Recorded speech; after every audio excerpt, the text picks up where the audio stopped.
Os judeus aceitaram o Messias ou negaram o Messias? Como ensina no texto em grego? Eles aceitaram ou negaram o Messias? Porque o grego ensina que negaram, né? Não, porque a Bíblia grega diz que os judeus negou. Eles têm essa ideologia aí que eles pregam, que os judeus não aceitaram, é por isso que os gentios entrou. O Mashiach falou que ele não foi enviado a não ser para as ovelhas perdidas da casa de Israel. Pois é. Mashiach... E outra coisa, no Tanar, não existe nenhuma uma profecia que o Mashiach fazeria aliança com os gentios. A promessa, a aliança, é para a casa de Israel e a casa de Yahudá. A aliança... Então, quando você chega num gentio e fala para ele assim, me mostra para mim onde o Eterno prometeu fazer aliança com o gentio. Eles vai gugunar, mas isso não existe. Quando você pega o autor aos Hebreus lá de novo, ele repete de novo, né? E eles pegam e utilizam aquilo como se fosse para eles. E perdoarei seus pecados, né, tal. Não, lá fala assim, que farei uma brit, Hadash, com a casa de Israel e com a casa de Judá. Não existe. Outra coisa, quando você lê Atos dos Apóstolos, não sei se é capítulo, não sei se é 7, fala que o número das pessoas, de judeus, que acreditou no Mashiach, ele era muito grande, e ele crescia cada dia. Ele era muito grande. Portanto, se você for pegar, mais ou menos, qualquer historiador, você vai ver que é por volta do século VII, do século III.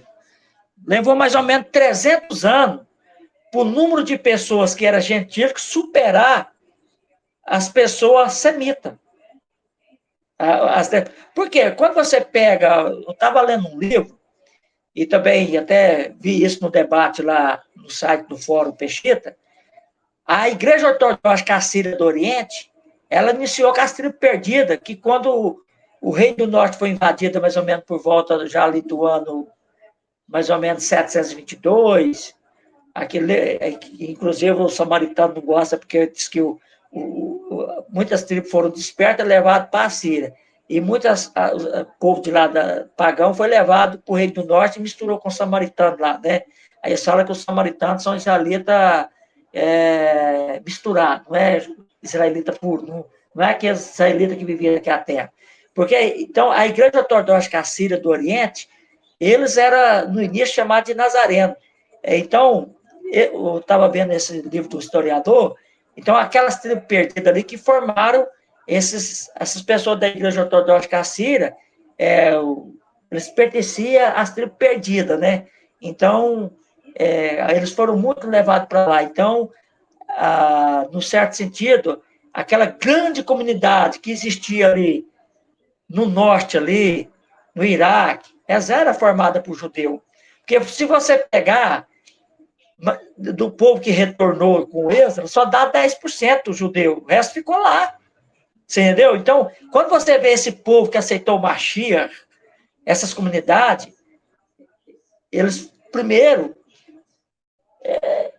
eles eram tudo judeu, para falar assim, praticamente quase todo mundo judeu. Você chegava na Babilônia ali, que é o Iraque, aquelas pessoas que receberam o evangelho ali, era praticamente judeu. Você chegava em Antioquia, era praticamente judeu. Portanto, você pode observar lá que chegou uma época, eles falaram, não vamos falar do evangelho para nenhum gentil. Nós vamos falar aqui só para judeu. Porque o gentil estava entregando eles, então eles estavam passando por perseguição, eles não estavam confiando nem no gentil. Quem lê Atos dos Apóstolos pode ler lá o texto lá, que vai ver lá, que teve uma época que a perseguição estava tão grande, que eles falaram, não, agora nós não vai evangelizar gentil, não. Agora nós vamos evangelizar só judeu. Por que eles fizeram isso? Porque o gentil estava dedurando eles, né? Estava levando problema para eles. Até porque... Me corrija se eu estiver enganado, mas o Messias, o primeiro lugar que ele visitou foi Samaria, né? No caso, por exemplo, vamos fazer uma comparação. Tudo se iniciou em Jerusalém, vamos se comparar. Primeiro patriarcado, Jerusalém. Então, quando você pega, depois Damasco, Samaria, Síria, Babilônia, você vai ver ali, tudo se iniciou tudo com judeu. São as pessoas das diásporas. Diáspora, né? São as pessoas da diáspora, da dispensação. Então, eu falo na Síria, a Igreja Ortodoxa do Oriente, porque geral, aquele povo lá fazia parte das tribos perdidas, então eles, né, foram um dos primeiros também a receber. Então, quando você pega, até quando você vai ver assim, Paulo chegando na Grécia, você vai ver que eles procuravam as pessoas que conhecia também, que estava a par das coisas, né? Que era, quando você vai ver, era casal de judeu que começavam a rir lá, né? Você vê que eles sempre estavam levando o evangelho da diáspora, né? E outra coisa também, quantos povos arameus que estavam ali na Grécia, então não é só gentil que não tem ascendência semita. E outra coisa, se o Machia, quando ele fez a passagem, ele falou, não fui enviado a não ser para as ovelhas perdidas da casa de Israel. Ali ele falou que tem ovelhas que pertenciam ao aprisco, outras coisas assim, mas cabia trazer para o aprisco, né? Então ele estava falando muitas vezes dessas diásporas, né? Exato. Que estavam em outros rebanhos, mas pertencia à casa de Israel. Exatamente. E outra coisa, eu sempre falo, né? Se a pessoa diz que é uma ovelha perdida que foi achada pelo Machia, mas se ele não retornou para Israel, continua a ovelha perdida, a mesma coisa. Ele não está no aprisco dele ainda não.